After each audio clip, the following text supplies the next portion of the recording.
উচ্ছেদ নিয়ে এবার সরব খোদ শাসক দলের বিধায়ক। দোকান ভাঙতে দেব না, দরকারে জেলে যেতে রাজি, হুঁশিয়ারি ইসলামপুরের তৃণমূল বিধায়কের। ইসলামপুরের অবৈধ দোকান উচ্ছেদে তৎপর পিডব্লিউডি। দোকান উচ্ছেদের বিরোধিতায় খোদ তৃণমূল বিধায়ক। উচ্ছেদ নিয়ে এবার সরব খোদ শাসক দলের বিধায়ক। দোকান ভাঙতে দেব না, দরকারে জেলে যেতে রাজি, হুঁশিয়ারি ইসলামপুরের তৃণমূল বিধায়কের। ইসলামপুরে অবৈধ দোকান উচ্ছেদে তৎপর পিডব্লিউডি এবং দোকান উচ্ছেদের বিরোধিতায় সরব তৃণমূল বিধায়ক। কথা বলবো ভবানন্দ রয়েছেন টেলিফোনের প্রতিনিধি। ভবানন্দ, আবারও আমরা দেখলাম শাসক দলের বিধায়ক সরব হতে, আর এবার ইসলামপুরের বিধায়ক তিনি আবার সরব বলেন। একদমই তাই।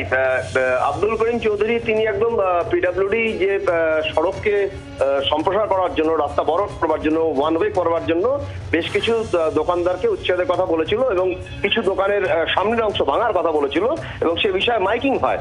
এই মাইকিং হওয়ার পরেই কিন্তু আব্দুল করিম চৌধুরী সরব হলেন। তিনি সন্ধ্যাবেলায় একদম পথসভা করে গান্ধী মূর্তির পাদদেশে ইসলামপুরে সেখানে দাঁড়িয়ে তিনি পরিষ্কার বললেন, কোনো উচ্ছেদ হতে দেওয়া যাবে না, আমরা উচ্ছেদ হতে দেব না। অর্থাৎ আবারও শাসক দলের বিধায়ক তিনি কিন্তু সরাসরি পিডব্লিউডি বিরুদ্ধে মুখ খুললেন। ধন্যবাদ।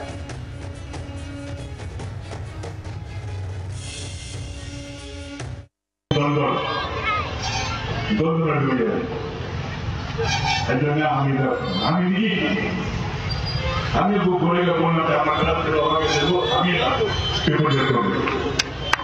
আমি চলে যাবো, আমি দিব। দোকানদাররা ভাইরা আছে, কেউ 3,000 কেউ 4,000 টোয়েন্টি দিয়ে দেবে। আমি এক মাসের বেতনটা দিয়ে দিব। আমি একটা মাসে যে বেতন পাচ্ছি 61,000, সে 61,000 আমি দিয়ে দিব।